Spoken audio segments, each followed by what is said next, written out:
So, should we bring in the closer? I And think it'd be a good time for that. all right. Welcome to the Free Baseball Podcast, presented by the Athletes Hub, and most importantly, presented by us. My name's Davis Bird, and I'm joined by the guy that needs a haircut, just like I do, Jake Crumpler. Hey, dude. I don't need a haircut. What are you talking about? I don't know, man. The Snoopy ear coming out of the hat's not a great look. I can't really talk because I think my hair is longer than yours anyway. But how's it been going, Jake? What's going on? Last time I got a haircut, it was pretty short, and the guy worked with my uncle previously at Trader Joe's, and nothing wrong with working. So you got your haircut at Trader Joe's? Yeah, basically. And it was like he was new, and then I don't know, the haircut didn't turn out bad. It's fine now, but when it first happened, it was really short, and I was like, oh no, that's not what I asked for at all. And then so now I'm scared to go again, especially because I used to just always go to Great Clips. I had the same guy cut my hair for over a decade, from the time I was a kid to in high school, and then he disappeared off the face of the earth. And I just have not known where to get my haircut since. So I tried a barber, and that was when, and that was very different and much more expensive. So, maybe I'll just never cut my hair again. Maybe not. Yeah, it's sort of the plan that I'm going with. Got kind of a weird cross between whatever's going on and a mullet, and it's not great. But what is great is the sport of baseball that we talk about every Wednesday that we're supposed to. Except we didn't last week. Sorry. It's we're like every other week right now. Yeah, well, not on purpose. Not on purpose. We'll figure it out. We're almost at 100, though. We're at 98. We're getting there. We can talk about baseball. Not a whole lot going on. Got sort of I don't know. We'll make it up. We'll make it up as we go. We tend to do that, but we always start with hot stretches. And we'll talk about Heliot Ramos. In his hot stretch he's hitting 357 since the 30th of May. Got a 449 on base percentage, slugging 667. He scored 6 runs, 4 of them coming by way of the long ball. He's hit 4 home runs, 10 RBI, worth just shy of 1 F4, 0.9 F4 since the 30th. And this is one of your guys. So how about you give me the lowdown on Heliot Ramos? Sure. Yeah. Giants fans have been waiting quite a while for Ramos to really take over a full time role in the outfield. He's been a top prospect for them for a while, sort of shifting up and down their prospect rankings as a guy who once was one of their top prospects and then shifted to being more of a mid-tier prospect, but he's come up and proven that he deserves to play in the major leagues and seems to be playing just fine. I think the thing with him is right now he's batting over 300, but he's striking out 30% of the time. So that's bound to come down. But when he was first called up, he was called up alongside Luis Matos, who is another one of the Giants' top outfield prospects. And in fantasy, I was looking at Ramos and how did I just forget? And Matos. And I was siding with Matos in terms of picking him up in fantasy and running with him just because he was a guy who controlled the strike zone a lot better. But he doesn't have the same StatCast metrics that Ramos does and is now back in the minor leagues. Ramos's StatCast metrics are awesome, like a near 15% barrel rate, a hard hit rate that's in the top 10 of all of baseball. So the power is definitely there. The contact is not going to remain, though, as long as he's striking out 30% of the time. But he looks like a completely changed batter this year, walking twice as much as he had throughout his career and just hitting the ball super hard. So I'm super pumped for him. They've moved him up to the top 3 in the order. So, I mean, if we're talking fantasy, I think this is a guy that needs to be rostered everywhere. Outside of fantasy, great to have the Giants have somebody that's actually legit in the outfield. And this might be our best candidate to be somebody that starts in left field on opening day multiple years in a row, something the Giants have yet to happen since Barry Bonds retired. Wow. That's something else, man. Since Barry Bonds retired is kind of not great, but he's doing well since he's called back up. He's actually in the top 40. The Giants have a couple players. He's in the top 40 for National League F4. So he's doing well. 1.7 F4 on the season, sort of around the 35-ish, 34-ish mark. So yeah, I mean, that's really, really good for him. I know he's been like a top 5 to top 10 prospect for the Giants, in and out for a while, hasn't he? Where he's just sort of been oh, this guy is pretty good, expected to be up and out. He's sort of on the older end, 23, 24. The first few cups of coffee, struck out way too much, wasn't really hitting the ball super hard either. And now you can see him playing. I've seen a couple of the highlights from him, and then his hits spray chart is insane. He has an opposite field 415-foot home run for a righty, which is insane power. Like he's really got in at that. It's good to see Heliot Ramos doing well, and the Giants sort of having that resurgence now. They've been sort of towing the line around 500 in the last couple of years after their big 100-win season, challenging the Dodgers, which sort of sucks because I like the Giants. They're a fun team. So Heliot Ramos doing well, always a good sight. Giants doing well was a good sight. Guy that plays for a team that is definitely not in the middle of a resurgence is Garrett Crochet, and he may or may not fit into what we might talk about later. But Garrett Crochet has made 2 starts since the 30th, once against the Milwaukee Brewers. On the first, he went 6 innings pitched, he gave up 5 hits, 1 earned, 1 walk, struck out 8, generated 19 whiffs, which is good for a 31% called strikes plus whiffs percentage in that one. And then against the Red Sox on the 7th, also went 6 innings, 3 hits this time, 1 earned again, 2 walks, 10 Ks, got 17 whiffs this time, good for a 35% called strikes plus whiff percentage. Garrett Crochet, since moving to the rotation, he's been really, really good. Yeah, he's been great all year, and it's been really fun to watch. I mean, he was a guy who came up as one of the hardest throwers in college. And then when he got here, it seemed like he was going to be destined for the bullpen because he didn't have much control. He was a 2-pitch pitcher. He threw 100 miles per hour. I mean, that's your typical lockdown closer from the left side. But Crochet underwent Tommy John surgery, missed like the last 2 years, and finally made his return now. And so I think nobody really knew what to expect. But then he looked really strong in spring training, which got the hype to the max, and he's lived up to it thus far. And he started off his career really well. Also, he was just striking out a ton of guys, not walking anybody as well. So I think through his first 4 starts, he had 31 strikeouts to just 4 walks. And so he was really killing it. He went through a rough patch in late April as the league adjusted to him, but he made an adjustment back, and it's become even better. He's had a 1, 2, 3 different outings during which he struck out double-digit batters. And it's pretty incredible too, because he has reverted back to being a 2-pitch pitcher mostly. The crazy part is that he was a fastball slider guy before. Now he's fastball cutter, which that was like the pitch that he added this year to help him become a starter, because you can't survive as a starter with just 2 pitches unless they're both elite. His fastball is elite, but the slider's not. So now the slider becomes a tertiary pitch as the cutter becomes a secondary pitch, can get swinging strikes, and is another great called strike pitch as well. 96 percentile swinging strikes on the cutter, and then he's got a slider and change as well to help out. So he's got a complete arsenal, and he's got incredible strikeout potential, and he's been limiting walks. And the only thing missing for him is wins in terms of fantasy. But I mean, compared to some guys, 6 wins is pretty solid if you're pitching for the White Sox. Like, what is that, half of their wins or something? But yeah, it's been dope like that. It's ridiculous. But Crochet's been super dope to watch, and the whiff numbers he's getting and the strikeout to walk ratio he has suggests that he is a legit ace for at least the rest of the year. I think I saw something that said he has the second most 10+ strikeout games in all of baseball this year, which is incredible for a guy that he really has kind of gone through some trials and tribulations. He was one of the, I think from his draft class, he was the first one called up. Was that right? Yeah.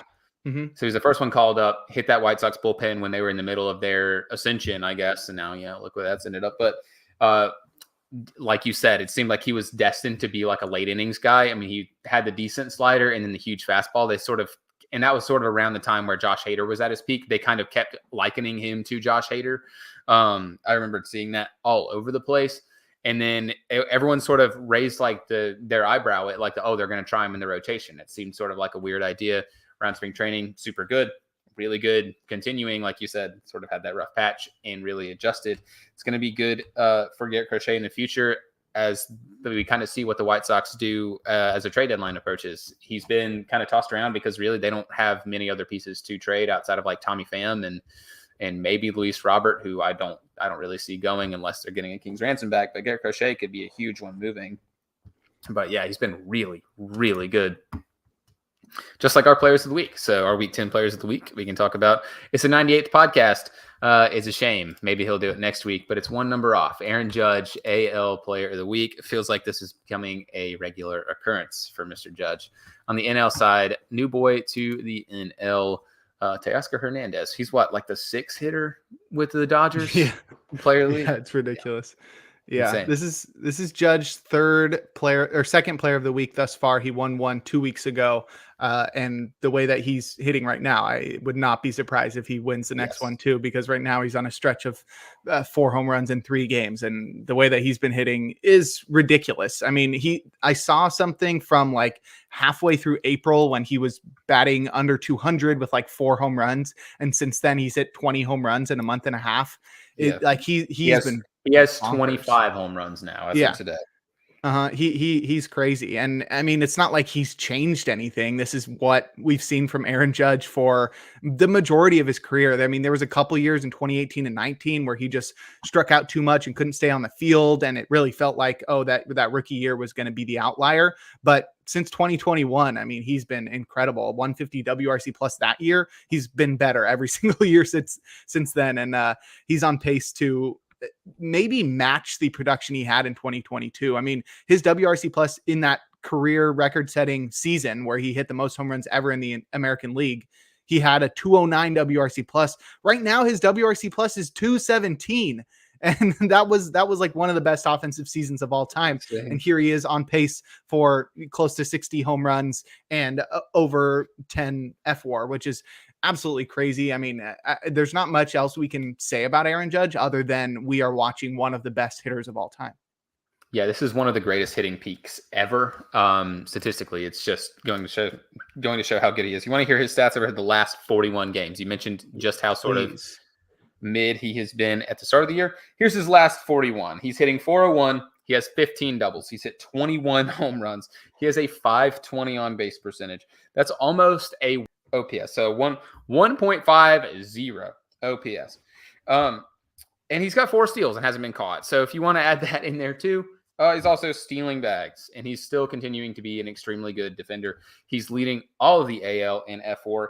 We're in the start of June. He has 5.1 FWAR. That's ridiculous. He has 5 FWAR already. I think he's the only player that's reached that number. I need to look that up, but I think he's the only one that's reached that number. He might be leading all of baseball in FWAR. It's genuinely like it's going to be a weird case for Aaron Judge later on, because I feel like this is a guy that you could point to. Yeah, he's leading all of baseball in FWAR. Just casually. It's going to be a weird conversation, because if this peak continues for a few more years, you have a legitimate Hall of Fame case. And I know that, like, oh, okay, well, he doesn't have the longevity. Who cares? You need to look at the modern era differently now. I saw something that was like, oh, it's on a tangent. It was talking about just how baseball's changed. Starting pitchers are going to be looked at differently now anyway, because, the wins tally is not going to be as big a thing anymore, because the only 20-year-old who do you think has the most? Yeah, the most wins for a 20-year-old starting pitcher is German Marquez. That's so ridiculous. Surprisingly, is still in his 20s. That was he hasn't even pitched in like 2 years. Yeah, and he only has 65 wins. Aaron Judge, he's a modern day hitter, and he's a damn good one. This is one of the best hitting peaks we've ever seen. Like you said, broke the record. He's on pace to match that production, if not better it. The guy's ridiculous, man. And honestly, that contract feels kind of like a steal if he just continues this production for a few more years. He is really, really good. You see the clip of him robbing Zach Campbell of the home run too? No, but that's awesome. Yeah. So shout out to Aaron Judge. Fuck Zach Campbell. Yeah, fuck that guy. Yeah, that guy sucks. But yeah, Aaron Judge, that guy is extremely good. Give me the lowdown on Teoscar Hernandez. He plays for your favorite baseball team. Yeah. Good one. Teoscar Hernandez has gone to LA and of course revived his career after breaking out in 2021 with the best season of his career. I mean, 2020 was sort of his breakout. 2018, 2019 was the start of it. 2020, he really took off at the plate, and 2021 was the first full year where he did that. But since then, he's fallen off. I mean, 132 WRC plus in 21 and then down to 130 in 2022 is not that far of a fall off. But since then, he was 105 last year, and it felt like as he's entering his 30s, he's not going to be the same hitter that he was in Toronto. But he goes to LA, better hitters park than in Seattle, and he's returned to being really good. And actually, right now has the best WRC plus of his career, of course, as he's on pace for the most home runs of his career. He's already at 17. His career high is 32. So right now he's on pace for at least 35. And I don't really know what the changes are. He's maintained his usually good barrel and hard hit rates. His strikeout rate isn't dramatically changed. I mean, he's walking more than he has since 2019, but I don't think that's a huge difference. Maybe he's pulling the ball less, but I don't think that's the big change. I really think he just left Seattle and then doesn't have the pressure of being one of the top hitters in Seattle or in Toronto like he was in the previous years of his career. Now, like you said, he's the sixth hitter for the Dodgers. Nobody really cares what he does. And so now he has no pressure. He can just go out there and rake. And that's what he's been doing. That's the thing too, is like, the NL West is a far more hitter friendly division. Even the two parks that are sort of hitter, like not super hitter friendly, which is like Oracle and obviously Petco, like they're still not that bad. Like Petco, whatever. The big thing with Teoscar that has to be it, and we talk about it all the time, like, oh well, it's the phrase lineup protection. Teoscar Hernandez hitting like 5 or 6 is ridiculous lineup protection. He doesn't have to be a 3 hitter or a 4 hitter or whatever they wanted him to do in Seattle. He's just another guy in that lineup. You can't pitch around Teoscar Hernandez, or you can't pitch around the people in front of him to get to him. Like it's just sort of wild that that team has such an embarrassment of riches. But he is good. He is a good hitter. And it is sort of weird to try to figure out where things are going. Like it's a lower launch angle. Like, is it sort of a riding a peak? But he's been doing this pretty much the whole season. I think it's genuinely just he gets to play with a better team in a better park. Like, better that's coaching really staff. Better coaching staff. Well, besides Dave Roberts, because that guy sucks. But he doesn't suck. His team sucks. His team. Poor sucks. guy. Yeah, I found a whole compilation on TikTok a couple days ago. That was all the time Dave Roberts is fucked up. Did you send it to me? I don't think I did. I'll find it again. You're gonna have to go search for it. I will find it. Was long. That. It was like 4 minutes long. I will watch the whole thing.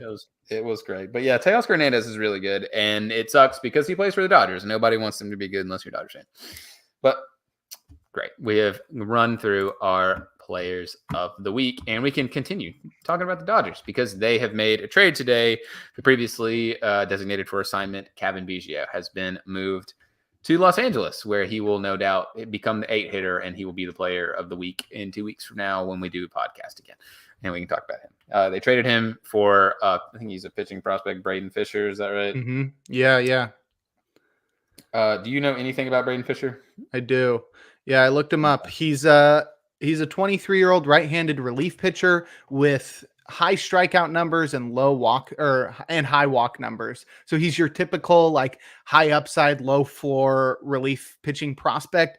I like to compare all of these to James Karinchak, just because I feel like people are familiar with him, and he was of the same vein where in the minor leagues, he's like, striking out 40% of batters, but then he's also walking 15% of batters. And we get a lot of guys like that. And either they come up and they dominate and then, the league adjusts, or, they can't throw strikes or whatever, but it's just a wide variation of what you can expect from them when they hit the majors. But the ceiling is really high on those pitchers, because if you can get them to throw strikes or just work around free passes better, then they can become really dominant guys, because not many pitchers have the ability to just go out there and put up a 30% plus strikeout rate. So Braden Fisher may be somebody in the next few years that's like a lockdown late inning reliever, but I think the like 50th percentile outcome is that he's like a 6th inning guy that just can't control his fastball.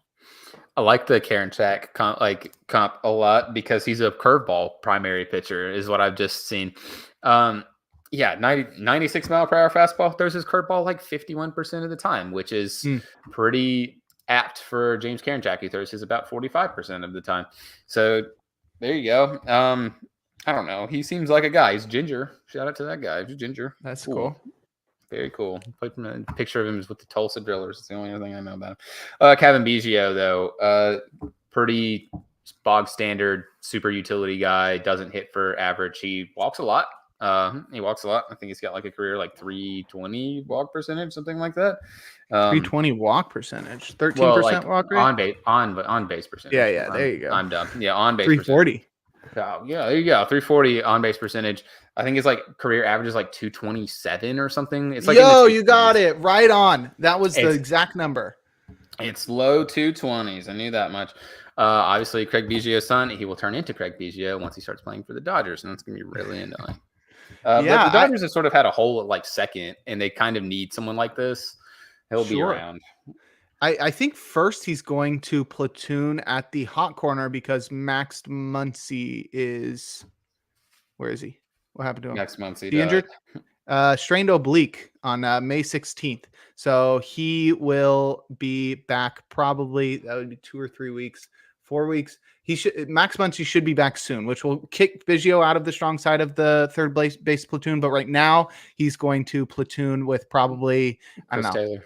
all three of Rojas, Hernandez, and Taylor. But I have never really known what to do with Kevin Biggio because obviously when he first debuted, there was so much hype around the Blue Jays and their three young stars who were the sons of former major leaguers. And then you can also throw Lourdes in there because his brother was playing in the majors. So you had like a bunch of guys and it was really exciting because it's like, oh, here's the next era of baseball players because it's literally the sons of the previous generation of all-stars. And Biggio came up and he was one of the best ones alongside Bichette and Vladdy.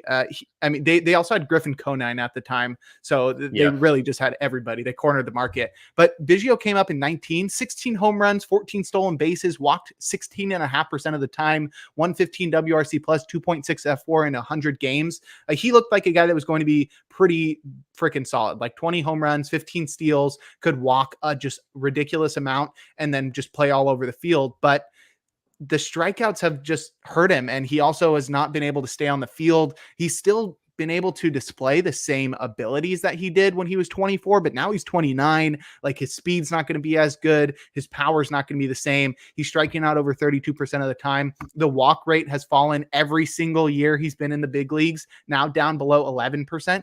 And then, meanwhile, the batted ball metrics aren't there as well. His barrel rate's at a career low 4%. His hard hit rate is 21%, which is very, very bad. But that's all to say that when I look at Biggio, I'm just like, there's something here, but somebody needs to get it out of him. And the Blue Jays weren't going to do that because not only would they not give him an everyday role that would give him the stability to be able to work on things more, but also I didn't feel like they had the coaching staff that would be able to coach him into using his skills to the best of his ability.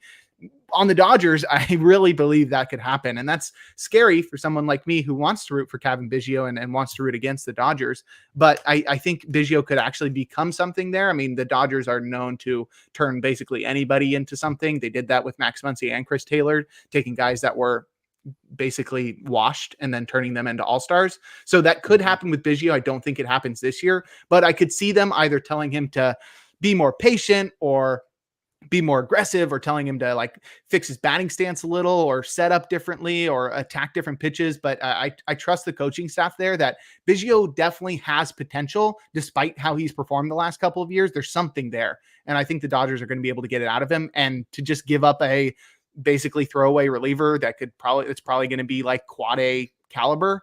I think it's a very smart trade on the Dodgers part, unfortunately. Yeah, they didn't really give up much of anything in the grand scheme of things for him. The Dodgers can spare a lot of Yeah, they did that with Brian Hudson already. Really? Yeah, They it's just sort of like on him. It's pretty much they just have guys like this and they turn them out because they're just they're a good organization. The Blue Jays, honestly, at this point, I think we can probably say probably not one of those anymore. The failure to develop like a lot of this talent is sort of damning for them. I think we'll end up talking about them later in another segment, which is going to be a shame. 2 segments. But, well, yeah, there you go. So there you go. But his last 4 seasons, WRC plus 88. His best WRC plus was 103. He posted that in like 2020, which was the COVID season. 97 and then 84. So like, I don't know. I like Kevin Biggio mainly just because of I want him to succeed. I always want players like that with successful dads. Like obviously his dad's fucking Craig Biggio. He's in the Hall of Fame. Like, I think he's like I want that guy to do well. I think the Dodgers will get the most out of him. Like you said, I think he'll end up being on the strong side of a platoon, probably somewhere like along the line at second base, just because they don't really have guys that really are everyday ones of those. They just optioned Miguel Vargas too, so he'll probably take away from him. obviously, because he's not going to be on the team. Chris Taylor sucks, so he probably shouldn't be getting as many at bats, but they did extend him. I don't know. I want Biggio to do well. Just wish it wasn't with the Dodgers. They should have traded him like the Braves. Like that would have been so much more palatable for me and you if he does well. Yeah. So yeah, he'll be on the A's. He'll be on the A's in no time. I guarantee it. if he sucks, he'll be on the A's. Yes. Well, I have a feeling it's like Muncy comes back and they don't really have any obligation to Biggio. And it's like, they're not going to option Gavin Lux if they haven't already. They're not going to like DFA Rojas, Hernandez, or Taylor. So I feel like who the odd man out is Biggio, and then he just ends up on the wire again. And I feel like he fits the A's so perfectly, just the money ball, high OBP guy that can play all over. Yeah, I could see that. But I think I saw something that was like theorizing that, well, because they made a move for this, they think if Max Muncy hits the IL, he's going to be on the IL for a long time. Like he already is. He's already been on the IL for 3 weeks. So they think I saw that it was more or less like, okay, well, he might end up needing to do more than they originally thought because Max Muncy will be gone because they have a lot of organizational depth there too. Yeah, like they have Vargas hasn't been very good. So I don't know. I think it could be either or. The last update on Muncy was from Dave Roberts, or Muncy said that he's not progressing as fast as he would like from his strained oblique. He's working on a slow program. So that leads me to believe he's going to be on the 6-week timeline, which means he's still got 3 more weeks. We'll see what Biggio can do there. But yeah, obliques can be pretty tricky and can lead to a lot of setbacks because it's such like a big muscle and is so involved in everything you do in baseball, so much rotational movement. Seiya Suzuki missed most of last season because of an oblique strain, and he had it early on and just never really came back. Mm-hmm. So we'll see. I hope for his sake he doesn't end up getting sent to the Oakland Athletics. That would be not ideal. Yeah. We can continue talking about the Blue Jays because they're one of the few teams we have left to finally release their City Connect jersey. You want to throw it up on the screen, Jake? Yes, sir. Let's do that. And there we go. Dark mode. Yeah, I think this one is pretty cool.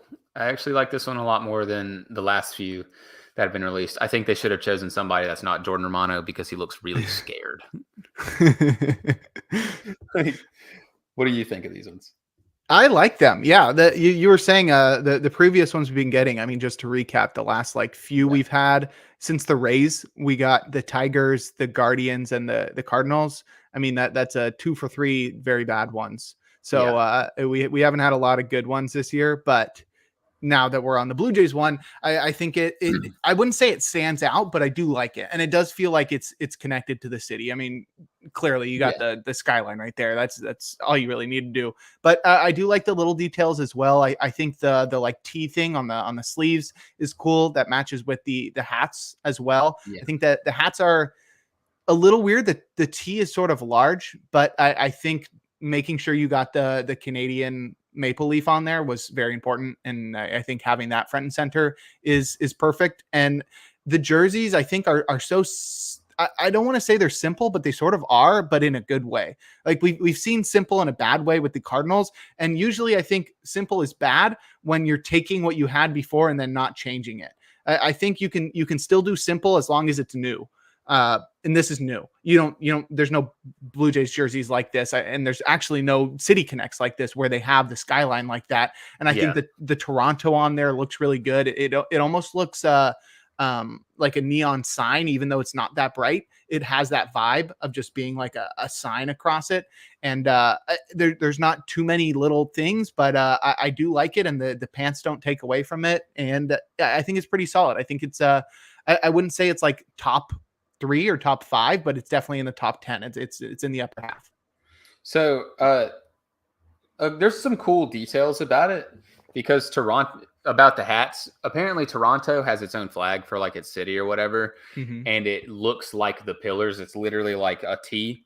It's basically the Toronto flag. It has the maple leaf at the bottom. It has the 2T, like the 2T things that go up to the side. I actually have been reading the article. And then the Toronto on the logo, like on the front of the shirt is, or the front of the jersey is the Toronto sign. They have this giant sign at the like when you enter Toronto. That's that exact thing, and I think it's super cool. So those details automatically bump it up for me because it does connect with the city. It's very Toronto. They've like literally just made it all about the city, and that's what I think makes it good. My favorite thing about this, do you remember I sent you the picture of the leaked one where it was like black and it looked really shitty? Yeah. I am so glad that it is the actual like dark blue. It looks a lot better in this than it did in that, because that one would have been really terrible. And this one, I think it looks a lot better and a lot more polished than like the leaked one. Like this one, I'm a big fan of this. It's not my favorite, but considering just how bad the last like couple have been, like St. Louis's was really terrible. Like we've gotten some real bad ones this season. Detroit's was awful. You showed that one too. This one is like such a step above. I also like that it's Toronto on the home jersey. That's cool because most teams don't do that. Really, really big fan of really a big fan of this one compared to like a lot of these ones. I think the only really good ones would be like this one, Tampa's, and then like you could make an argument for the Mets. I'm not crazy about the Mets, but it's better than like Detroit and the other one. Well, Cleveland's is fine too. I'm not mad about Cleveland's. Yeah. Sure. Like we've been kind of 50-50 this year. Yeah. No, I definitely think this is one of the better ones this year. I think this might be the second best one this year, ahead of Cleveland, behind the Rays. Fair. I could go with that. This is probably the second best one. All right. And then we also got another one. Yeah, we can talk about another AL team. The Minnesota Twins dropped theirs too. We've been kind of on the fence about this one. I still sort of am. I don't really know if I like. I kind of don't like them. But it's mainly not because of the jerseys, because of the pants. The pants look so stupid.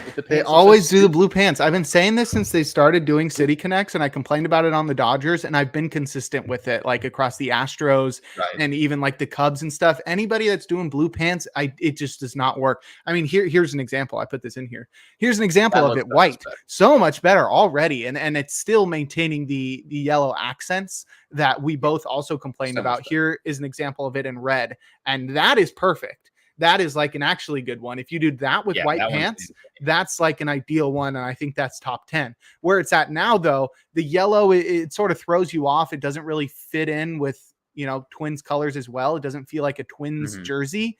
There were even some green ones that went with the red ones that I showed that felt more like Minnesota Timberwolves jerseys, which I was also fine with. But the blue pants, first off, I mean, clearly don't work. I don't think I've seen one where it works. But then on top of that, the yellow doesn't work. The jersey, I mean, the whole gimmick around the jersey is that it's got like stripes and it looks like a ripple of water on the jersey, but it sort of just looks like a mesh jersey that you should be able to see through. And I feel like you might be able to see through it, but I don't think it does enough. I wonder if when they're playing and it's like in the sun and people are moving, there's like a shimmering aspect to it and it looks better in person. But the current state of it, like the logo's fine, but it doesn't, get me excited. The jersey, I think the gimmick is weird. The pants are bad and the hat's fine. Do you remember the old Under Armour shirts that had like kind of like the ripple pattern? That's what it looks like. Like where it had like the speckle pattern, like the Under Armour undershirts. Those it looks like that for me, and I don't like that. I think the logo on the front of the jersey is fire. I actually really like the M and the N with the star. That's cool. I like the number font. I love the hats. I think the hats are super sick. I think they messed up with the colors. It being the yellow and the blue just looks weird. I think if it was red, it would have been great. Their whole thing was it's supposed to be like a sunset over rippling water and like, all right, cool. Like whatever. It just looks not great. Like this one, I think in this picture, the ripples on the jersey for whatever reason look better. And I think it's the contrast. They still look see-through to me. I could see that, but I think for me, it looks better. They have a bird. I think it's a loon or whatever on the jersey sleeve. Cool. Whatever. It would look so much better with white pants. That hat is sick. And the hat that they have, just honestly with the jerseys, with that logo, that logo is awesome. Like if they just had that and did something different with the pants, I think this one would be a lot higher for me. But I think this one is lower mid tier. It's not terrible, but it's definitely not good. Yeah. It's just frustrating being able to see just how clearly you could fix it with just some small changes in the color and the pant color that would take this to the top tier. So that's frustrating, but I mean, you know, maybe it'll look cool when they play in it. Maybe it will. I don't know. The hats make it a lot better. I think if the hat was terrible, this one would be pretty yeah. Awesome. If they just did like I don't know. Yeah. Well, if they did the MN with the star, how would you feel? I wouldn't like that as much. I like that logo, but like, I don't know. That one they did with the hat is really sick. Yeah. Like, I actually really like that one. Totally. Yeah. Not a fan so far, but it's not the worst one we've seen. Like, we've had a lot worse jerseys. How many more? Do we have 2 more this year? I think so. Let me look up the. We get the new Dodgers one. And another one, which the Dodgers one continues to leak, the same leak that we saw a few months ago. I saw one that didn't print the numbers right, and it had Mookie Betts' number cut in half. I think that was on purpose. If it is, it's going to be terrible. I saw that. Yeah, I was looking at that. They had the name below the number. Wait, is that what they had? I think they had the name below the number. The number was like cut off in half so that it could have the name under there, like below a flat line, below a straight line. And then on the front, the numbers were on the chest. And I was just like, what are they doing? They're like trying to make a worse one. It's not going to be worse than the first one, but like, I don't know. The polka dots on it are fine, and we'll have plenty of time to talk about this when it comes out. The polka dots on that one are fine, but like everything else is like, I don't even know what they're trying to do. Yeah, the only other team that has one yet to be released is the Dodgers, and that's supposed to come out on the 21st of this month. That only leaves our tier list. Yeah, that leaves 2 teams left without one, and they're not going to have one. It would be my guess. The Yankees have already opted out; they're not going to do it, and then Oakland's the only one that has it, and they can't really do a City Connect if they're leaving the damn city. So it's not ideal. The Twins, they're early days, lower mid tier. We'll need to do like a legitimate tier maker, put it on there, and do like a tier list. Yeah, totally. We'll set that up once we get that Dodgers one. We'll have to do that. But we've done talking about City Connects. We're going to talk about some early trade candidates because we had a trade today, Kevin Biggio, and honestly, it's just been sort of a light couple weeks for us to talk about stuff going on. We'll do like a kind of like a brief like standings check-in, I guess, and sort of run down which teams we think are going to be sellers and which players, I guess, from those teams are most likely to be moved. So how do you want to run with this? We can do. I got FanGraphs pulled up. I can just go through them by league. Let's do that. Okay. I'm going alphabetically. FanGraphs. It starts with Baltimore. I mean, they're going to be clear buyers. I think we'll save which teams are going to be buyers and what they're going to be buying for when we do our true trade deadline preview. So we'll skip them. The Red Sox. I mean, right now they're 33-34. They're third in the AL East. They're still sort of in it, and I don't really see them as sellers. Do you think any differently? No, I don't. I do not think that they're going to sell. John Henry came out and said that fans are being a little unrealistic and expect a championship every year. That was ridiculous. And they are right to. It's the Boston Red Sox. Like, I think the Red Sox are never really major sellers either. It's not like they've really done that in the last couple of years. Like, they sold Mookie, but then they always try to toe the line. They're never like, oh, we're just going to be ass on purpose. They don't do that.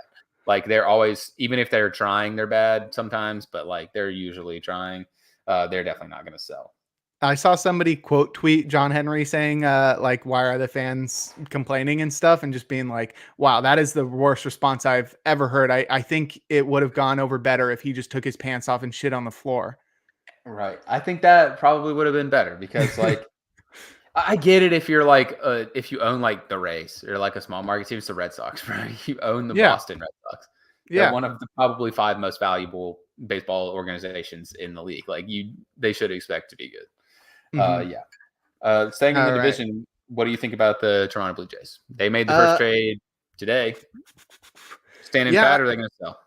I feel like they are going to sell some. I feel like they're not going to sell it all. I think everybody's waiting for them to trade Vladdy and everybody. And I know there's lots of rumors going around right now. They are 33 and 35, so they're not totally out of it. They're they're like half a game behind the Red Sox.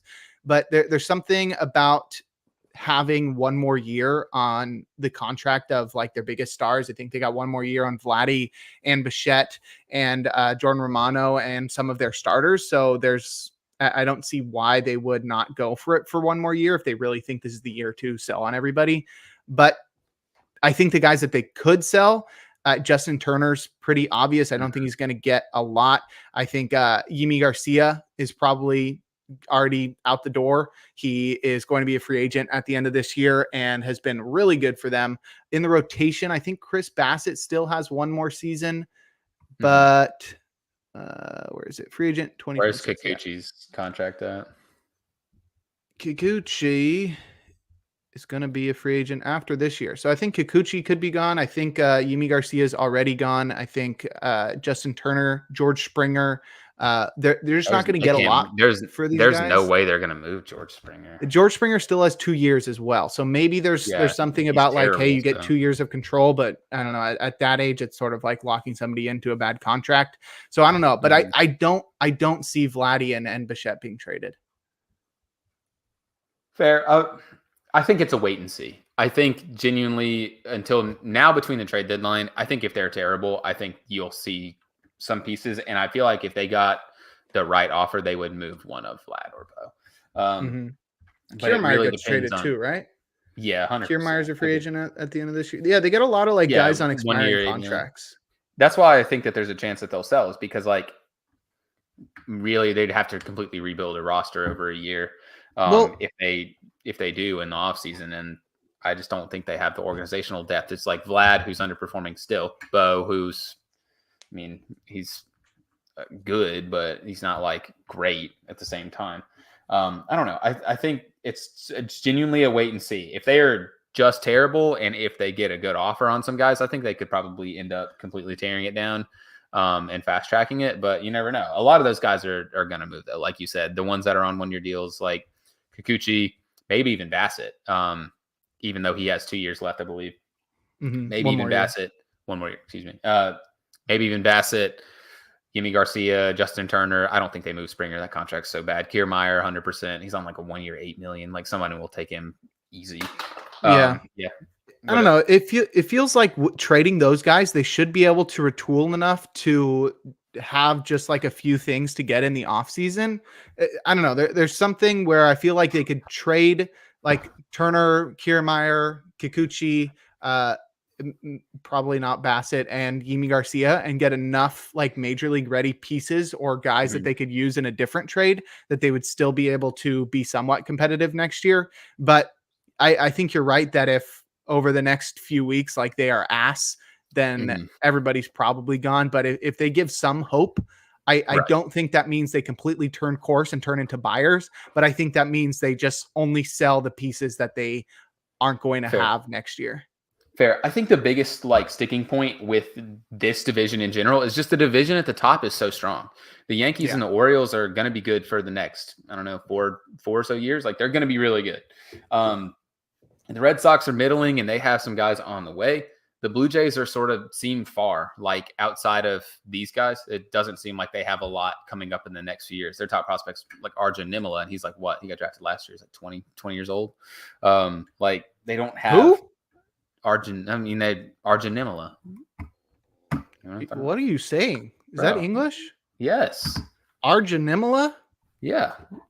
Arjun Nimala. You never heard of him? Arjun.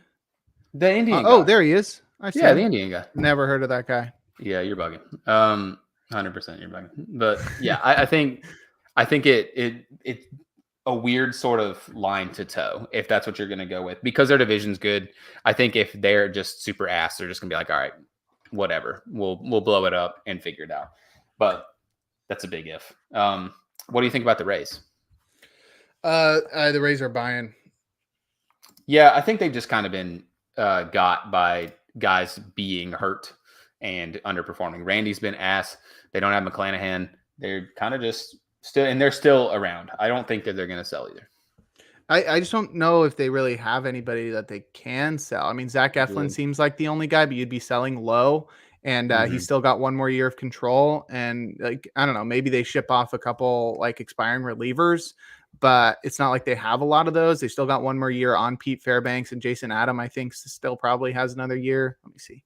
Yep, Adam still has 2 more years. So like, they don't really have guys that they can just like ship out as rentals. I think everybody's pretty locked in. So yeah, I don't think they'll be sellers. Fair enough. We can go to the AL Central and we can start from the top down. Guardians definitely not selling. No, Guardians have been really good this year, though they will probably not buy because they're cheap. They'll probably buy guys that are like on really cheap like contracts, maybe one like sort of bigger name guy. I had him actually mocked to go there in the off season. I think they could be a player for someone like a JD Martinez, who is on a really cheap contract with the Mets, and they sort of can always use Justin offense. Turner instead. Yeah, they'll get Justin. He'll be ass. Yeah, no, they'll add one guy that sucks into the into the bullpen. That is how it goes. How about the Royals? The Royals are going to be buying. This is their year. I don't know. You called it. They're 39-29. They've been really good this year. They have like a clear need in the pitching staff in both the rotation and the bullpen. So I don't know. Seems pretty easy to just go out there and grab some pitching. Call it a day. Definitely. So for the Royals, I would actually like to see them potentially make a play for maybe someone like a Garrett Crochet. They have some prospect capital and they can afford to go get that. They can get some control out of Garrett Crochet. Sick. Go get someone like that. Go get a Chris Bassett. Oh my God. If the Blue Jays trade Chris Bassett, he is 100% going to be a Kansas City Royal. It just fits. Yeah, I see that. Well. I see it in my head. What about the Twins? The Twins are going to be buyers. I mean, they are 36-32. They're in a very winnable division, and yeah, they're going to be buying. Though I don't think they're going to buy a lot because I know they're big on cutting payroll this year. Definitely so. I think sort of the same thing. They'll also they'll get like a reliever and some utility bump, something like that. Never know. Maybe Kiermaier and get something off of Byron Buxton. Maybe just try to get him to hit again because he sucks at hitting and fielding right now. So great. Tigers. They're 32-35. They are selling, except they don't have anything that anybody wants. So they're going to be trading on a 1-year deal. Yeah, he is. And they also have Jack Flaherty on a 1-year deal. So I think those are the two big guys. I think Shelby Miller is a pretty obvious trade candidate. Jason Foley is a guy with three years of control. So he could be an interesting guy that could let net a little more in the return. And then Mark Canha, I think, and Gio Urshela are both obvious trade candidates as well. Though it's not like the Tigers are going to be restocking their farm system with those guys. Right. Sort of. Their farm system's already not very good either. White Sox. So they're awful. They're dog shit at baseball. I think it's pretty obvious they're selling. It's just about like who they're going to sell. I think like is the where level the debate is. Because I think Michael Kopech is their most likely player to get traded, and I think he could net them a pretty decent return. And then in the rotation, I don't know, somebody like Chris Flexen's going to get traded, or maybe even Eric Fetty. Outside of that, Fetty's 100% going to get traded. You think so? Doesn't he have another year? Yeah, he's on a 2-year contract. But I think I said that at the start of the year too. I'm like, they'll get him and he'll be trade bait, even though he has 2 years, because he'll be good enough and someone will be like, oh, I can get 2 years of control out of a solid starter for still not that much. I think that'll more or less be the play with Fetty. Do you think Luis Robert gets traded? I don't think Luis Robert gets traded, though. I think Crochet is somebody that gets traded because Robert is on such a cheap deal right now, and that's like the big thing that makes him so intriguing in for other teams, because he's got like an $8 million AAV with 1 more year of control, and he's like a top tier player when he's healthy, but he hasn't been healthy. He's not been performing at the level he showed last year. So I feel like selling him low now, when you sort of are backed into a corner and forced to sell, would not be smart, because teams are not going to give you that much. So I think they'll hold on to Robert until the offseason, but Garrett Crochet is at the peak of his trade Mhm. value, and is a guy with a long injury history. He's only got 2 more years of control after this year. I think Crochet is gone, and he's going to be like one of the prizes of the deadline.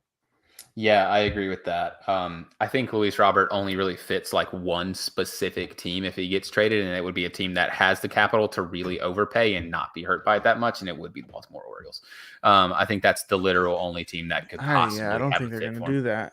I don't either, but I think that that's the only outside chance he would get traded would be like to the Orioles very specifically, and they don't really need to do that. What about the AL West? Sort of a weird division this year. Yeah, who are we starting with? Start top down. We can start with the Seattle Mariners, who are leading the division by They're 9. leading the division. That's wild. They feel 39 and bad 30. this year. Yeah, they're 39-30, and they are walking. I mean, the Rangers are yeah, 41-35. They're not selling. Definitely not. But I also think since it's the Mariners, they're probably not going to buy a bunch of guys. Well, either. maybe they won't buy, but they're definitely going to trade. They got Jerry Dipoto. They're making trades. They'll move guys around. They do that all the time. They'll end up with someone weird. They'll end up with someone super weird, but it'll be super great. Never know. They'll probably end up some weird guy that'll hit a couple home runs and then never do anything ever again. So Mariners definitely buying. What about the Rangers? Obviously, I think the Rangers are going to be buying. They're 31 and 35, but they're not out of it, and they really need some relievers. And I think the help from getting injured pitchers back will sort of be a big boon to the team, like getting Spores back from the IL, and mainly DeGrom and Scherzer, and maybe Cody Bradford at some point. But I don't think the offense needs any upgrades. And like I said, with DeGrom and Scherzer returning, you've got a pretty awesome rotation. So just focusing on the bullpen at the deadline is smart and is low risk, because even if they don't end up making the playoffs, because it's just too much of a lead to overcome, it's not like they spent a ton of prospect capital because they went out and got a reliever. Right. That I agree with that mostly. And I think this next team is sort of in a different light. But it's the Houston Astros, who are also have 31 wins, but they have 38 losses. They're 8 games back. Mm-hmm. Yeah, I don't think they're going to sell no matter what. Though if they do suck for the next 4 weeks, they're not going to buy. But if they continue to climb back into the race, which is pretty difficult, how far they're back, then they might buy. Though I think it's either buy or nothing. They're not going to be selling anybody.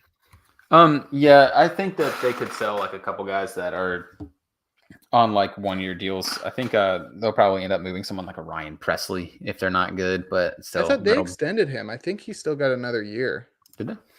No, they extended him through this year. No, they have a vesting option. Okay. So I don't think they're going to continue to really do anything. I think they'll sort of be bad and the lead will be a little bit too much for them to try to get back in the race. I think they'll probably sell some smaller pieces if they can. But yeah, I don't really see them buying at all. They're 8 games back. They haven't been very good. Kyle Tucker's on the IL, a bruised shin. Why are you on the 10-day IL if you got a bruise on your shin? I mean, did you I didn't see the video, but he couldn't walk after he's been in a boot for the last week.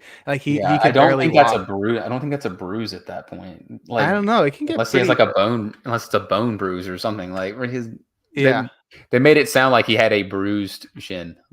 So yeah, he got a little boo-boo. Rephrase the injury report. Yeah, if he's in a damn he fucked boot, up. He fucked up his shin. He's not good. But what's the medical term? Well, he bruised it, but it's fucked up. Yeah, put it in the injury report that his shin exploded. Mm-hmm. Yeah, do that. Angels are 25 and 41. They're gonna sell everything not named Mike Trout because they will never do him a favor. Yeah, I mean they didn't sell last year when we thought they would, but I think because they had Ohtani and they were selling tickets. Now they don't have jack shit to go see except Mike Trout, so they're gonna sell literally everything not named Mike Trout. But it's who does that include? Because I mean, before the season started, I thought Brandon Drury would be an ideal trade candidate, but he's been injured for the majority of the season. So then that basically subtracts everybody from the lineup of consequence. They'll trade Kevin Pillar and Luis Guillorme or whatever, and Willie Calhoun maybe, but those guys are, backup outfielders and utility guys. The rotation sucks and is also young outside of Tyler Anderson, who I think still has one more year of control, and then nobody wants anybody from the bullpen, though they have enough guys that maybe somebody wants Hunter Strickland or Luis Garcia or Matt Moore or something. But I mean, the big names, like the guys in the rotation, the closer, and the starting batters, they're not going anywhere. Yeah, their team is rough, man. Yeah. Not great. They really suck. Yeah. Sucks for them. Anyway. What was our next team? The A's. The A's. Yeah, I mean they're next team. Yeah, I mean they're sort of in the same boat as the Angels, where it's like they are clear sellers and they always trade, but they don't have anybody to trade. It's like Seth Brown is probably their top trade candidate because there's nobody in the rotation they're going to trade. I mean, all the guys in the rotation right now are 28 and younger. JP Sears is the oldest at 28. Maybe he gets traded, but he still has a lot of control. And it would need to be a pretty big package for a guy who I think he must still have 3 years of control. He's got 1 year of service time, so he might have 4 years of control. And they would really need to get a lot back to give up on him. And then, like I said, that the lineup is not going to be a spot where you're trading from. Right. And it's also hard to think like, okay, you've created something out of nothing with Miguel Andujar, Abraham Toro, and Brent Rooker. Do you capitalize on something like that, or you just keep writing them out because it's so hard to come up with like major league caliber players anyway? The biggest question here is Mason Miller, though. Right. I was just going to say that. I think the only other one that they could really move is like, oh, well, they've got like Aledmys Diaz. No one wants him. JD Davis, doubt it. And then it's like Seth Brown's sort of interesting. Miguel Andujar, if you could maybe move him, sure, whatever. Like Toro, okay. Mason Miller, I think they should trade him, but I don't think they will trade him. Because it's the A's, and I feel like you can't trust him to make a decision that makes sense. Like if they were going to trade Mason Miller, now would be the time. You would get a king's ransom for Mason Miller. Mm-hmm. Like, and I think that would jumpstart like whatever they're trying to do with this dumpster fire, but they're probably not going to move Mason Miller because it's also one of the only reasons people give a shit about the A's, is because Mason Miller's so good. So like, I don't know. I think the smart move would be to sort of like, we talked about it a few podcasts ago, like teams like the Cubs that have a desperate need for bullpen help, just literally prize out whatever top 10 prospects you could get back for Mason Miller. Like that helps you tremendously, but also I don't know if they'll move him. It makes sense for both. I really think. I just think it makes more sense if you wanted to move him. I just don't think they will. I think the biggest thing in Miller's favor is that he fits on any team with how much service time and control that he still has. He is a guy that could fit on any team. A rebuilding team could take him, and in 5 years, he's still going to be on the team. Or a competitive team that wants to win right now could get him because he's the best reliever in baseball. The A's, though, I don't think they're super incentivized to do so. They're not going to be paying him a lot next year. He'll still be on like cheap contract. But I think I'm on your side where I think they should trade him because not only are they not really in a position to be winning by the time he's still with the team or before he's off the team, but also like his value to the team has fallen dramatically because he shifted from the rotation to the bullpen. Just like the WAR calculations, he's not making as much of an impact. Like, he's been the best reliever in baseball. He's worth 1.5 F4. Yeah. It's not like Aaron Judge where it's like 5 times the value there because he's playing every day. And I don't want to diminish the value of closers. I'm a big relief pitcher guy. Obviously I do a podcast on it, but like it's just they clearly inherently less valuable than a great reliever is inherently less valuable than a good starter. Like that's just how it works because they're giving you a ton more innings if they're a starter. Mason Miller, for example, we talked about him earlier. Helio Ramos has 1.7 F4. Helio Ramos is a guy that didn't even get called up to start the year, and he's a corner outfielder that's hitting pretty good. Mason Miller's worth 1.4 F4, and he's the single best closer in baseball. Yeah, it's just that value calculation. It's a good point to make, but if they were a serious organization, they'd be looking at trading him, and that's just because that would even further jumpstart this rebuild, because a lot of the prospects they got back for trading those stars like Matt Olson, Matt Chapman, and Sean Murphy are nothing. Right. They didn't get anything for them. And that's their fault because they fucked up in those trades just because they wanted to get rid of them. They didn't get anyone of any consequence back. The only one I think that they got back was Shea Langoliers, and Shea Langoliers is fine, but he strikes out. JP Sears counts. Yeah, well, JP Sears counts, but Shea Langoliers strikes out a cajillion times and hits the occasional home run. Like that's what he does, and he's a shitty defensive catcher. Yeah. Like, so really, that's their fault because the last time that they had to rebuild, they got nothing of consequence back for any of those guys. So Mason Miller is one's like, all right, you have a chance to get genuinely a ton of capital back. Yeah. The Cubs, for example, could go give them 3 top 10 prospects for Mason Miller because they need it. Like, find a team that desperately needs a reliever. Even you mentioned it, any team should want him because reliever fits on any team. Yeah. Like, but I was making the same argument on In the Pen last week, saying that the A's always go for like the bulk package rather than like the quality package, which it's dumb. They think it's like spreading out and getting like a lot of prospects gives you more opportunity to hit on somebody and can like lift up your whole team because you need so many players to impact a team. And like one guy hitting out of 3 is not going to be as impactful as 3 guys hitting out of 7 or whatever. But when those 3 guys are like replacement level players, it's not going to be the same thing as as one guy out of 3 hitting, but he's an all-star. So they really need to go for like the quality. And like even more reason for them to trade him is he's got a lengthy injury history and he's at the peak of his powers right now. Right now, his value on the trademark. This is the time. This is where you're going to get the whole world for him. And it's because he hasn't been injured this year. He's been pitching incredibly. He's just transitioned into this new role. He's like the new thing. He's got so much control. And it's just like, if you don't trade him now, he's going to get injured. He's going to underperform. He's going to get Tommy John surgery, be out for 2 years. And then now he's a guy who's got 1 year of control. He hasn't pitched in 2 years. His velocity's down to 97 and the A's are like on the verge of like, moving to Las Vegas. And it's like, okay, well now you have all these other factors that are bringing everything down. They need to trade him now. But I don't think they will. They should have traded him weeks ago when he had a negative FIP because now it's at like 1.5. So now he's had he's had a couple appearances where he's gotten hit. And now like, I don't know. They should have literally just waited to the peak. Okay, this guy's a negative FIP. He's like the national talk. Everyone's like, oh my God, Mason Miller. He's the only reason that anyone cares about the Athletics. Trade him.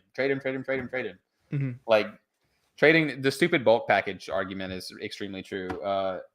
It's a really interesting point. We can move on to the NL though, and we can talk about the Phillies, owners of the still best record in baseball. Yeah, they're not 46. selling. They're 46-20. Definitely not selling. They're going to buy literally anything that they possibly can because they're committed to finally making this team.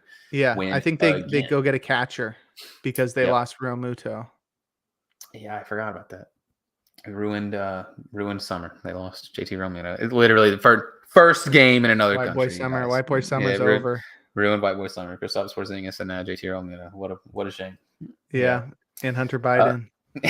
Well, he got deserved it. Philly's going to buy a ton of stuff. About the Braves, they are 35-30 without Ronald Acuna Jr. and with their lineup being complete ass, although they're hitting the ball extremely hard. Yeah, I think they could improve in the outfield for sure. They have Adam Duvall and Jared Kelnick playing every day and right in left field. And yeah, sure. Yeah, I guess fit the Jesse Chavez mold. But yeah, I think they'll go and get somebody in the outfield. But yeah, they're definitely not selling. Go get Eddie Rosario and then ask the Giants if they can borrow Jorge Soler. just for a little. Just for a little bit. The Nationals, who are surprisingly 32 and 35. I was also surprised by that. Yeah. So though I don't think that changes anything. I don't think that changes much of anything. The thing with the Nationals is they don't have much to sell. Same thing. I mean, it's like with the guys that they got that were expected to be like flips are ass. So like nobody's going to give you anything for Joey Gallo. He's striking out like 47% of the time. Jesse Winker was good for a little bit and then ass and then good for a little bit and then ass again. So Eddie Rosario. Eddie Rosario was good, was ass and then good and then ass again. So Nick Senzel's been fine. I think he could be an interesting trade guy.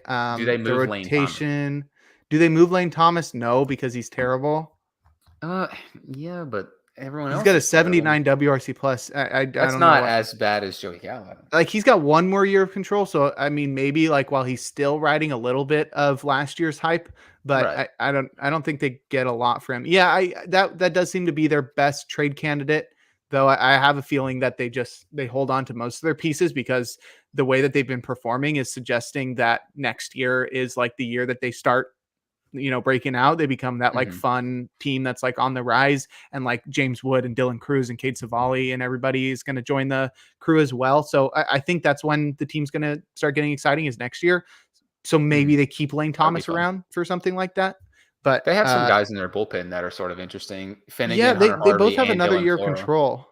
Yeah, but I think that at the same time, like unless the Nationals really think that they're going to be great, like next year, I think I would probably move them now, sort of in the same Yeah. vein of like Hunter Harvey and Finnegan have been good. I think Mhm. Kyle Finnegan is not very good, but I would probably move both of those guys because you probably get a lot more than really realistically what they're worth Mhm. if you're trading them with 2 years of control.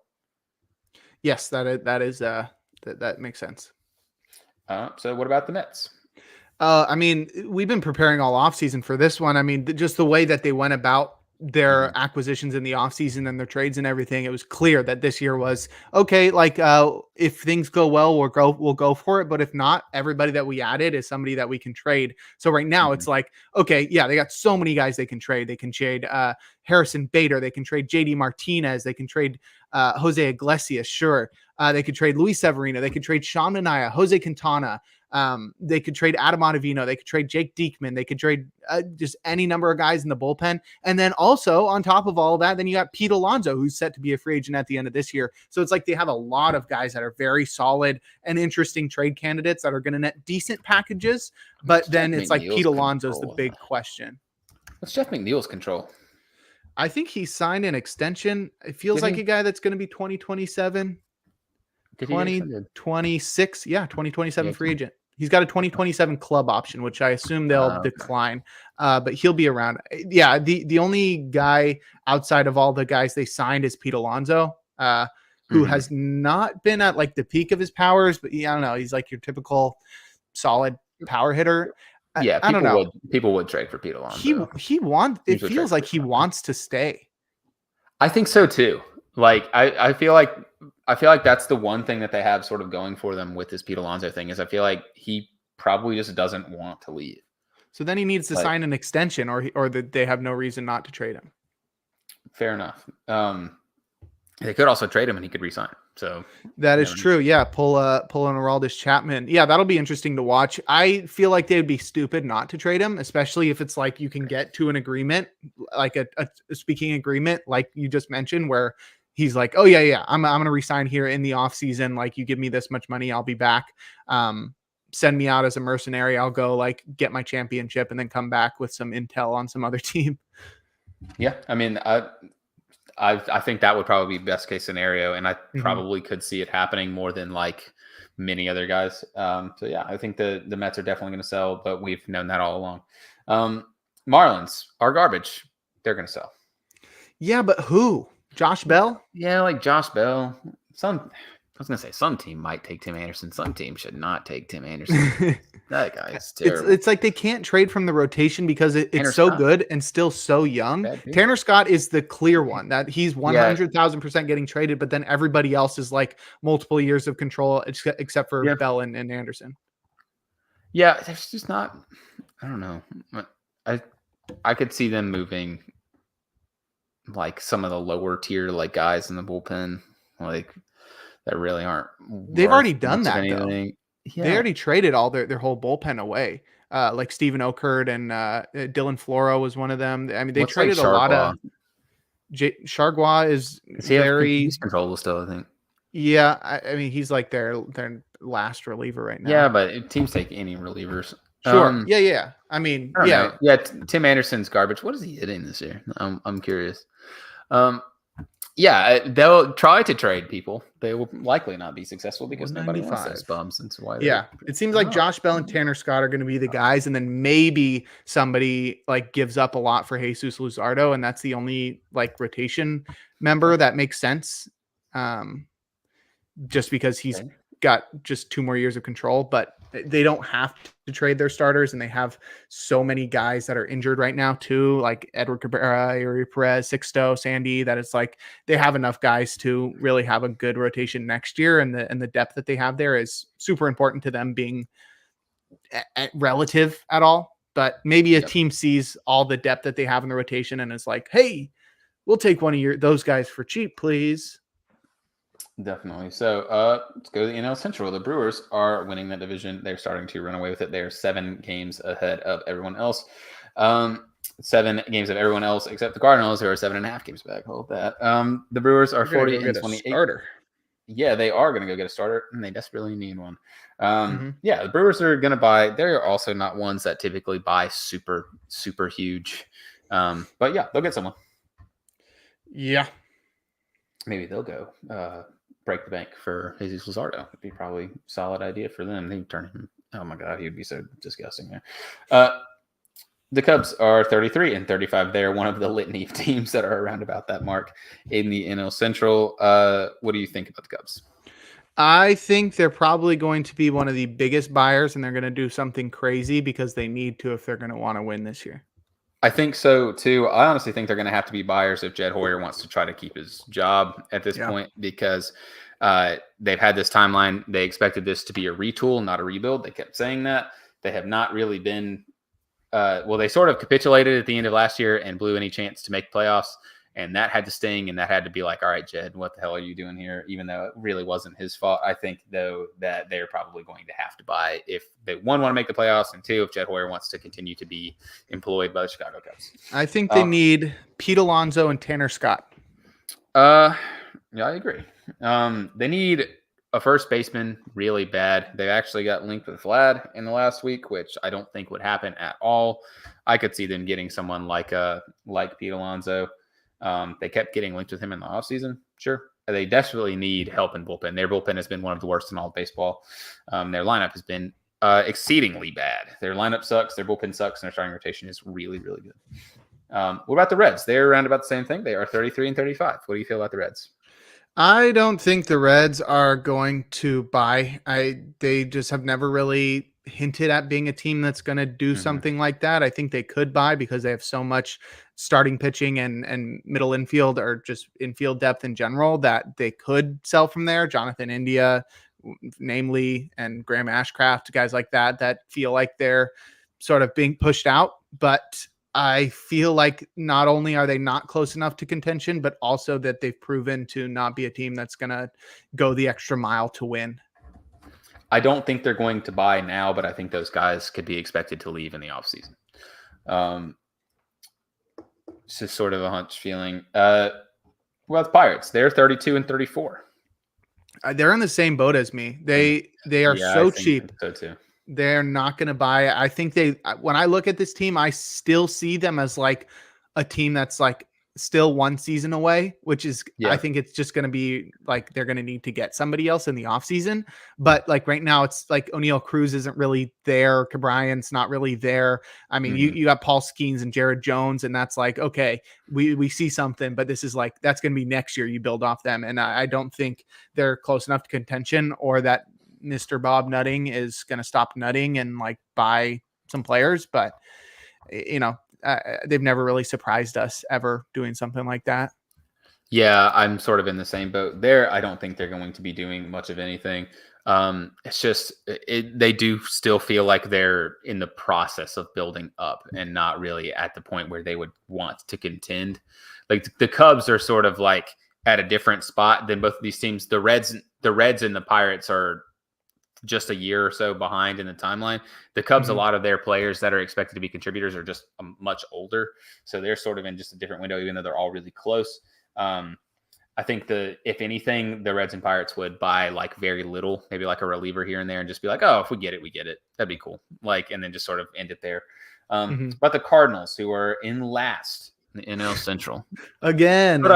Put up the graphic. I know we still got it somewhere. I don't have it right now. Let me see. What a shame. I think I can get it. What a shame. Cardinals are, I think they're definitely going to sell because they're terrible. Nothing's going right for them. And we kind of said this in the offseason, them trying to retool everything with a bunch of old ass dudes was either going to go well or go really poorly. And surprise, surprise, it's going pretty poorly. They're Yeah. the worst in the division. They are. I think it's obvious that they're going to try to trade guys like Lance Lynn and Kyle Gibson. Miles Mikolas, is he a free agent? And Miles Mikolas still got one more year, but Gibson and Lynn seem to be guys like that should be on the way out. Andrew Kittredge is another who's going to be a free agent at the end of this season, and he's been very solid. Everyone else outside of Paul Goldschmidt is not going to be traded, and Paul Goldschmidt, who is a free agent after this season, is probably the most interesting trade candidate on this team because he has been so integral to the team since joining them, and he's having the worst season of his career right now. So they're not going to get much, but also he's set to be a free agent. So it's like, I don't know what they do. Do you think Goldschmidt gets traded? I think they probably, oh my God, I wouldn't want him. I think they'll probably trade him. What's the news on what was Arenado's extension? He's a free agent in 2028. They're not going to trade him, but no, honestly, he's 33 and he's not very good this year either. It wasn't good last year. I don't know. It's they're in a weird spot. Their team's super old. They really need to blow it up. They need to blow it up, but I really don't think anyone's going to really give you much for a lot of your guys. No, I don't think so. But Goldschmidt's probably going to be the only guy that's, I think, coveted at all. And if he does move, I would expect him to turn things around. I mean, Helsley could be an option. He's got one more year of control, and he's really good this year, leading baseball in saves. But I don't think teams are going to pony up what the Cardinals are going to be asking. Definitely not. So we can move on to our last divisions, the NL West. We already talked about the Dodgers. The Dodgers are never going to be sellers ever. Nope. Much to our chagrin, so we can go ahead and skip that. They're going to buy literally anyone that they possibly can, and probably everybody that they possibly can also. They'll end up with Pete Alonso, and they'll end up with Luis Robert Jr. and JD Martinez, and probably everyone else that we can think of. The Padres are 37 and 35. They love trading. Preller loves trading. Yes, he does. The thing is, is the cupboard there? Do they have anyone to actually swing a trade that helps them enough? And they're in a weird spot now, too, because they're 37 and 35, so they're 7 games back. They're really ideally facing down the proposition of getting a wild card. They're not going to win that division. Who did the Padres trade in the offseason? They traded somebody away. Juan Soto. Yeah, they traded Soto. They restocked their farm system. They got a lot more. They're not going to trade Jackson Merrill or Ethan Salas, but they have Dylan Lesko. They got Yairo Uriarte and Dylan Head and Nathan Martorella. And I think they have a decent number of 45 grade prospects where it's 60 or the top 10. But here's the thing. So their starting rotation outside of King and Cease is not very good. So their starting rotation, not very good. Their bullpen is okay. That's actually weird because we sort of expected their bullpen to be pretty ass. And their lineup is taking some pretty big hits. Bogarts has dealt with some injury. Tatis, I think, is Tatis injured currently? No. I think Tatis has had some problems throughout the year. He's been going off. Yeah. Tatis has had his season. I think their lineup is still not very good. Do they have enough to really propel them into contention is the thing. They're going to try to be buyers, but can they buy enough? I really don't think the upgrades that they can make are that there's not too many options that they can make. They're not going to replace Xander Bogaerts no matter how bad he's performing. But the way things are currently, it's you get Bogarts back from the IL, and then at some point, I don't know, he's got a fractured shoulder. When's he gonna return? But even he was still their DH. They really only need a DH in the lineup. I mean, you could upgrade in other parts, but you've got everyday guys across the field at every single position. That DH where you got David Peralta is probably the only place you have to improve. So the lineup doesn't really need that much improvement. The rotation is missing Darvish and Musgrove right now. So when they return, then you got Cease, King, Darvish, and Musgrove, and Matt Waldron. I think that's a solid 5. And the bullpen, they made so many additions in the offseason, and that was sort of their focus. And it's paid off because now they've got like Robert Suarez, Wandy Peralta, De Los Santos, and Yuki Matsui, who was the guys they opened the season with, considering like those were going to be their top guys. And then they've turned Jeremiah Estrada and Adrian Morejon into elite back end of the bullpen arms. So their bullpen doesn't need any help. The rotation is just a couple like healthy starters away from being a really good rotation. And then their lineup, they don't really have many avenues to improve it, but like a bench bat would do it. Okay. So I don't think they need that much prospect capital to get something crazy. Yeah, but the thing is, like, it's Preller. Like, it's He'll find a way to do it. He'll find a way to try at least. Yeah. So that brings us to the San Francisco Giants. We have 3 teams left. They are 34-35. How are you feeling about the Giants? Every single player that comes out as like a possible candidate to be traded, like Bleacher Report or whatever, will do like, or it's Fox, I don't know, somebody on Twitter will do like a top 10 landing spots, and it's like Giants are number 1 always. And I'm like, please don't do that, because it's never going to happen. But that does make me think that, yeah, they're going to be buying. I mean, the money that they spent in the offseason would be sort of foolish to just give up at when you're at 500 like this. Obviously, division's probably not winnable, but the wild card is so wide open. Gettable. The NL is really not good right now. And then on top of that, you get Cobb, Snell, and Robbie Ray back later this year, so the rotation's going to be a lot better. I think their bullpen is fine. They don't really need anybody there, and it's just about upgrading the lineup, which I don't think would be that hard to do, because they don't need to go out and get a star. They just need somebody who can fucking hit the ball. Fair enough. Yeah, I'm sort of in the same boat with you with the Giants. They spent too much money to really quit. Exactly. You have to keep going at this point. And I think the same thing kind of rings true with the Diamondbacks, who are 32-35. I think they're still going to try to be right around there. They're 32-35. The wild card is really sort of wide open in the NL. There's really only 3 teams that have over 40 wins right now. Most teams that are in second are barely in second in their division. I think it's a super, super wide open wild card race as of right now. I think the Diamondbacks are sort of going to be in that same boat in terms of being buyers, although it's probably going to be like the Giants, probably not going to be guys that are real stars to be had. Yeah, not in the deep end. They seem to be more of a team that's going to be reliant on what their record's like at the deadline, because I could see them being bad for the next 3 weeks, and then it like the outlook looks way different, because they're without 3 of their biggest starters in Gallen, Kelly, and Eduardo Rodriguez. Eduardo has yet to pitch for them, and the rest of the rotation is not something you can count on. It's like Brandon Pfaadt's been fine, and then everybody else sucks. Like Jordan Montgomery was their big signing, and he's terrible, and Erod hasn't thrown a pitch. So like I feel like you'd have to patch up too much in the rotation, and then the lineup is just sort of underperforming, but it's not like stuff you can really fix. Like there's nothing you're not going to replace Corbin Carroll. Like he's fire. He just sucks this year. So it feels like a situation where it's like they are bad or mediocre for the next 3 or 4 weeks, and they're like 5 games under 500 or something. And it just doesn't make sense, because they would need too much to really get this team back in contention. And I wouldn't like, they spent a lot in the off season, but I don't really consider them to be big spenders enders. Right. And You're muted. You're muted on StreamYard. Yeah, what happened? I don't know what happened. I think my mic got unplugged. Yeah, it did. It changed your mic too. Saying it's on your AirPods mic. Yeah, so I think now it's fixed. There you go. I think it's sort of the same thing. They have some guys that they really could move. I know there's been some reports that they want to move from like Eugenio Suarez. Honestly, just very good. That's fair. He sucks.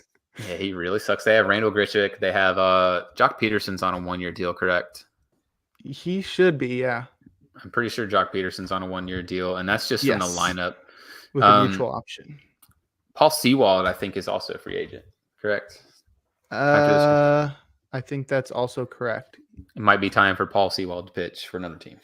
Yeah, so that makes sense. I feel like it's more likely that like Sewald and Suarez and Peterson get traded than it is that they add somebody. Fair enough. I could see that. More or less like a retool if they're just not there, like you said, over the next couple of weeks. That team is like intrinsically linked in my brain to the Brewers. They just feel like they're so similar Yeah. to the Brewers, not in like the way that the Brewers can develop pitchers and stuff, but just the way that the The organizations way are they're run, where it's operated. like they're always trying to win, but they're never going all in or all out. It's always like every single year we want to be at 500 at least, and then variation See where it will goes. get you up or down.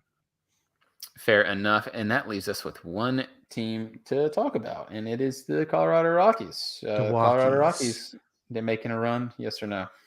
The Colorado Rockies. One of the worst teams I've ever watched. Yeah, they're pretty terrible. Do they have? So they're obviously going to sell. Do they have who any? wants anything from them? Yeah, that's the thing. It's like, who do you sell from this shithole? Like, there's former really All-Star no one. Elias Diaz. Elias Diaz seems to be the only guy that would be traded. Would they trade Charlie Blackmon? No, I don't he's think they literally would. their mascot. Yeah, I don't think they would. And nobody probably wants Cal resign him. Quantrill. Nobody wants anybody in there. It's literally like the only one is Elias Diaz, and he's going to be picked up to be a backup catcher somewhere. Though he is their 3-hitter. They may not trade him.